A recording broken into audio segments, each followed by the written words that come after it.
which is the Mishnah at the top of 15a. So we're continuing to discuss. Hang on a second. I'll put my other earbud. I'll hear you better.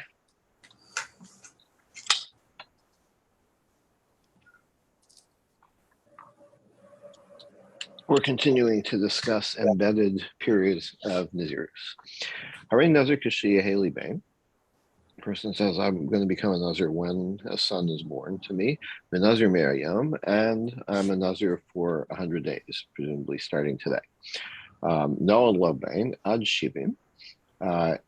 So if the son is born within the first 70 days of the 100, so that if you interrupted it, there would still be 30 days afterwards of your 100-day period, then lo yifsid klum, you don't lose anything. In other words, that's what you do. You interrupt the you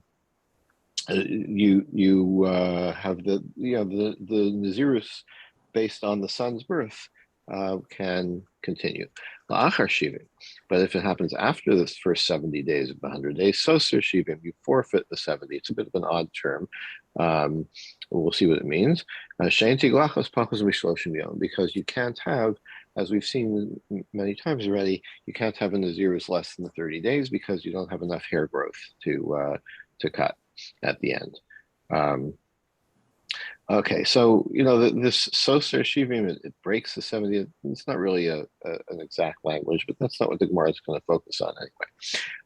We're going to get into an interesting discussion of mixas hayom kakula, which is part of a day counts for the full day. So I think we're all familiar with this and we are going to discuss this scenario when it comes to observing Shiva for the 7-day period of mourning. So, for example, the 7th day is considered to be over after an hour in the morning, right? You observe part of the day and you're done. But now we're going to deal with the issue of overlapping periods, as we'll see. So Yom Shivim Lakan. Rav says Yom Shivim Lakan. The 70th day counts for each side. So if the son is born on the 70th day, in other words, that 70th day is also the first day of the new Nazirus, then it counts for the 100-day period, and it counts for the interrupting 30-day period. It's not. We have a mission on Nolad Lo and Shivim. If a son is born up to the 70th day, then there's no issue.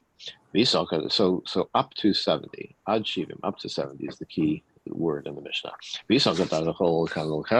If you say that it counts for both periods, itgari mitgar, actually you gain a day, right? Because you're going to end up the 70th day will count for both. So you've already done 70 days. You only have 30 days left of your 100-day Nazirus. It also counts as the first day of the 30-day period of Nazirus. So you're double counting. You're going to end up with a total of 129 days of 70 plus 30. Really, it should be 70 plus 30 of 120 days. 100 days, not. Yeah, right. It should be 100 plus 30, which is 130 days. But because you're double counting the 70th day, it turns out to be 129 days. So you are changing the terms, as it were. So the answer is, Gemara says, yes, you're right. The Mishnah's use of the word until the 70th day is inexact. Since the end of the Mishnah uses the word after 70 days, then katani reisha shivim. So since it's using the word, the term 70, it's not exact. So what we end up with is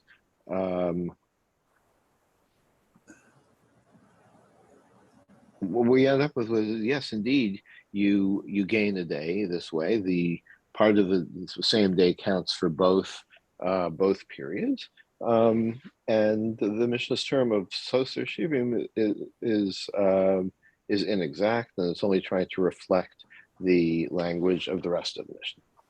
So Tashmami Seifa. Okay, well, let's try and demonstrate the what's going on from the end of the Mishnah. Nolad achar shivim soser shivim. If the son is born after the 70th day, after 70 days, then you have a problem with the count, right? Now, now according to Rav, if he's born on the 71st day, you still don't lose any days, right? You still end up with 130 days. So my achar, what is after the 70 days? Achar means like way after. It's on the 72nd day, okay, which is now we're really kind of pushing the envelope here. And the Gemara rejects that. But what if he's born on the 71st day? So hachinami glosasar, according to Rav, you don't forfeit anything. So what's the point of the beginning of the Mishnah, right? If the end of the Mishnah, which says if he's born after the 71st day, then that tells you already that if he's born on the 70th day, there's no consequences, right? I feel like even if he's born after the 70th day, on the 71st day, you're saying that there's no problem. So it must be since the beginning of the Mishnah, which says until 70, and the end of the Mishnah, which says after 70, are they must be referring to two different cases. So after must mean the following day of the 70. And so our Mishnah definitely opposes Rav. Okay. For Rav Kaman Amar Lishmate. Now, when Rav says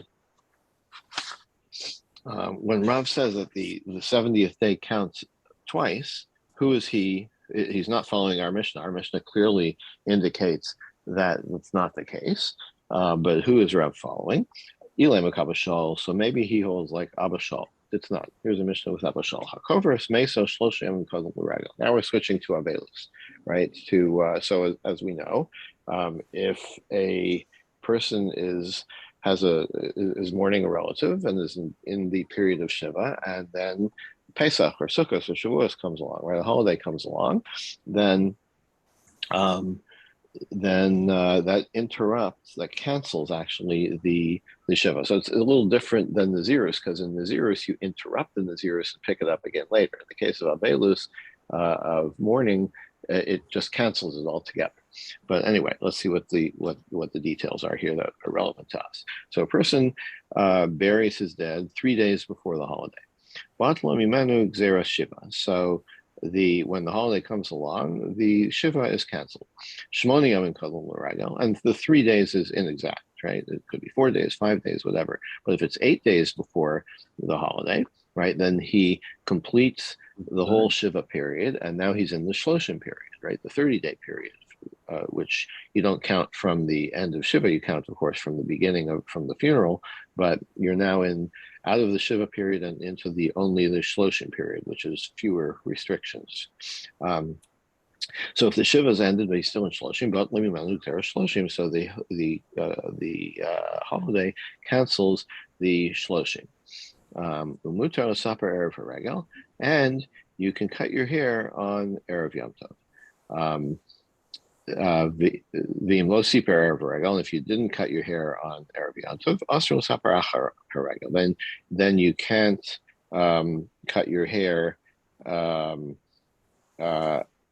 after so in other words, the Shloshim is canceled and you get to cut your hair before Yom Tov. But if you didn't, then you still have the restriction of no hair cutting for the rest of the Shloshim period, even though the Shloshim is canceled, which is a little odd.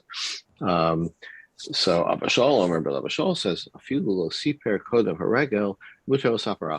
no, Abashal says doesn't matter whether or not you cut your hair before the beginning of the holiday. Your Shloshim is canceled, and the day after Yom Tov, on Yom Tov, on the holiday itself, you can't cut your hair. Separate rule. That's because of the out of respect for the holiday. But after the holiday, your Shloshim is canceled. It doesn't matter how you behaved before. Why? Just as having having done the Shiva for 3 days, cancels the Shiva, as we saw in the first part of this Mishnah. Just as you've, is a little bit of an odd way to put it, but since you've completed the Shiva, and the holiday comes along, now the Shloshim is canceled. Okay.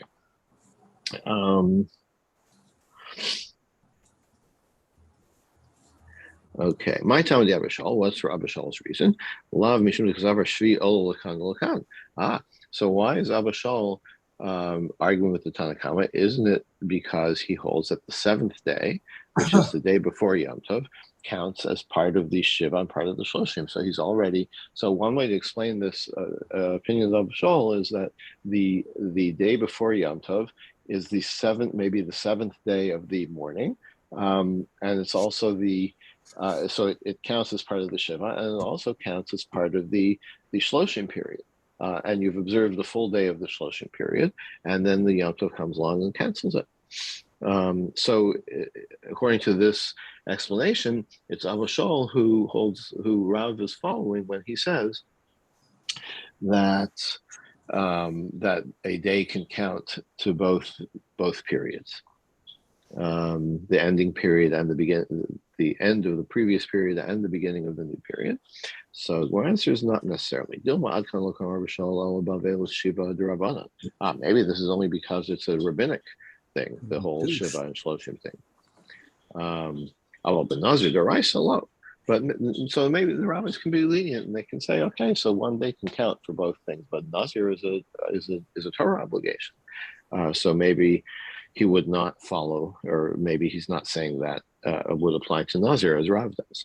Rav Rabbi Yossi. So we can peg Rav's view on Rabbi Yossi. The Tanya, we have a brisa. Rabbi Yossi Omer, Shomeres Yom Keneged Yom. So a woman who is counting days after her period, right? So that's called Shomeres Yom Keneged Yom. Like you have to have a certain number of days without seeing blood. So she's now, it's Erev Pesach, and she's at the end of her Tuma period, as long as she doesn't start to bleed again. And so Shachtu Zarko Ola, Basheni Shala. Let's say it's Erev Pesach, and she's part of a group that is doing Korban Pesach, and she stopped bleeding, right? And they did the Shlita and the throwing of the blood of the Korban Pesach, in which she was involved. So if it's on the second day of her clean days, and then after the Korban Pesach was brought, but before she got to eat it, then she started to bleed again. She experienced bleeding again. So then she is now Tameh. Again, Harezu Eno Chalas, so you're Tameh, you can't eat the Korban Pesach. Pesach Sheni. However, you don't have the obligation to do the substitute Korban Pesach a month later. Okay, because when you were eligible, you hadn't bled again. The Korban Pesach was brought on your behalf. You were part of a group that was involved in this Korban Pesach, and the sacrificial aspect was completed. So you're off the hook for that. But you still can't eat it, because now when it comes time to eat it, when it's dinner time, by that time you're already tamei again. My time Rabbi Yossi. So what's Rabbi Yossi's reason?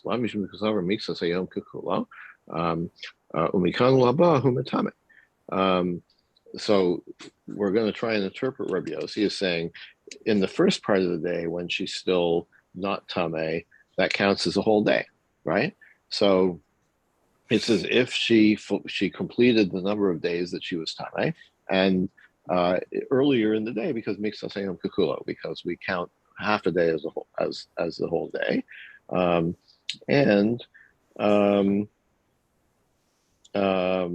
so that's why she is considered to have fulfilled her obligation to sacrifice the Korban Pesach.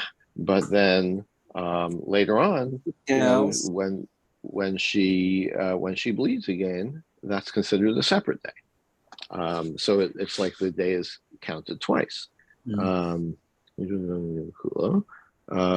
kind of and you become tame only from now forward. So the fact that you became tame today in the afternoon doesn't mean that you count that as a whole day of tuma.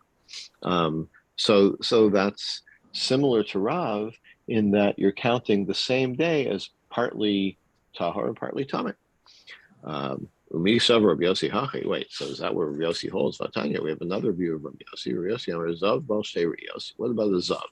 That the Zav has had two emissions, and so that is a Zav. One second, make sure I get this right.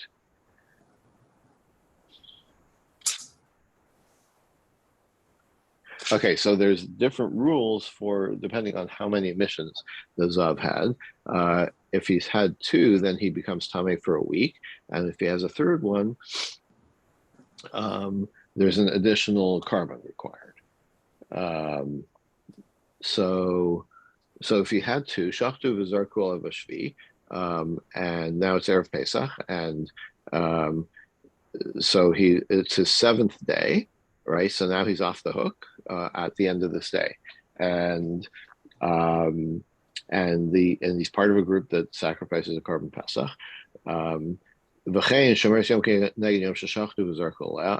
woman who was the same case we saw before, that she was counting her clean days.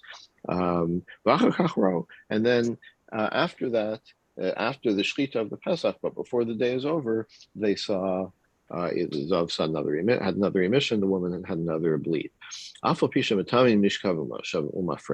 Even though retroactively now, anything that they touch that day becomes Tame. Paturi Milasus Pesach Sheni. They still don't have to bring the carbon, the makeup carbon Pesach. The carbon Pesach counts for them. Well, this is really strange because either you're going to say Mikzas Hayom Kakulo, that that there's no retroactivity, that what happened earlier in the day is considered a complete day, then you should apply that to things that they touch becoming Tame, right? And if not, then you should apply it to the carbon Pesach. So so what does it mean saying retroactively? Midrabanan. Okay, so we're going to weasel out of that by saying that it's only a rabbinic thing that we make the things that they touched earlier in the day tame, but really it's not the case. Really, you can count the days, you can count the morning as part of the tame day. As the like tahor days, as it were, with the less severe, in the case of the zav, the less severe tuma, and you can count the afternoon after the new event occurred as part of the next period. And this makes sense. If you want to apply this to biblical rules as well, so why would they not have to bring the Pesach Sheni? Like, right? It makes no sense to split these two unless you're saying, well, one's a Draban and one's a Doraisa. The Gemara says, well, not necessarily. Maybe we're actually talking about biblical rules. To home deziva hitiru, but the deep tuma of zav they allowed, the rabbis allowed. So the deep tuma means something that you couldn't have foreseen. So when the origin of the term, I believe, has to do with a grave that's very deeply buried. So there's no way you could have known about it. So this is the same thing. Like at the time that you brought the Korban Pesach, there's no way you could know the future, that you're going to become Tameh before the end of the day. So that would be the reason to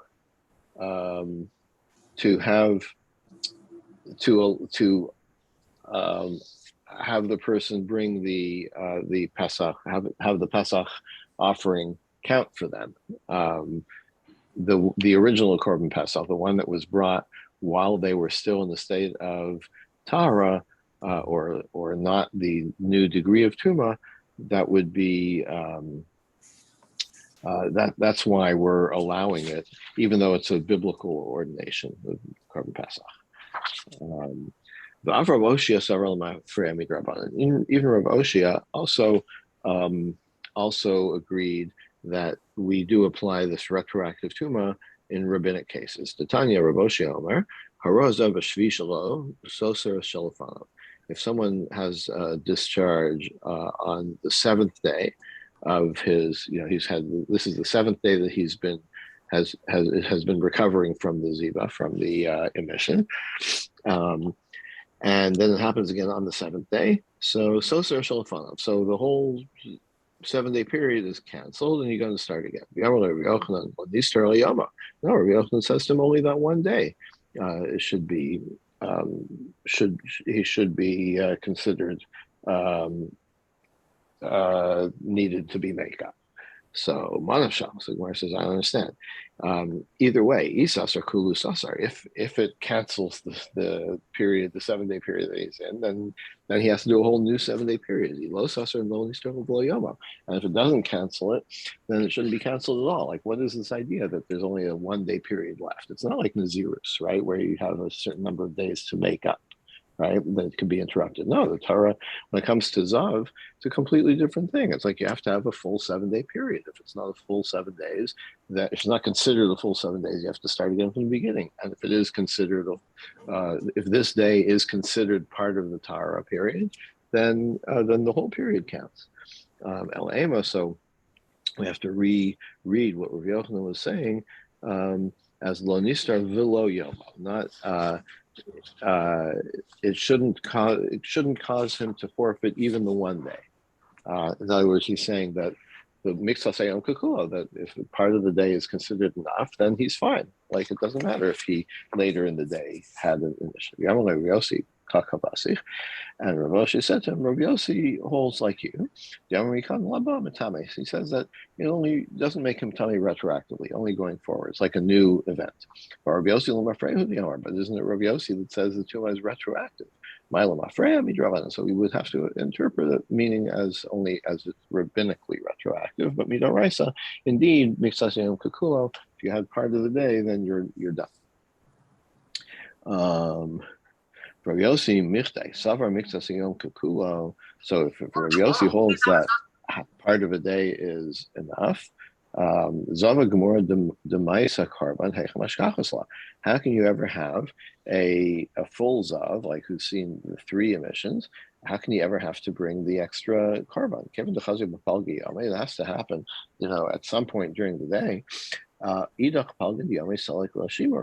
other part of the day is already part of a clean day, right? So there's never a full 7-day period. So if you have a flow that is continuous for 3 days, okay, so there's no partial day here. You've got, starts today in the afternoon, continues all day tomorrow and part of the next day. Okay, so then there's that full day that is really a full day and not a partial day. Or you can answer the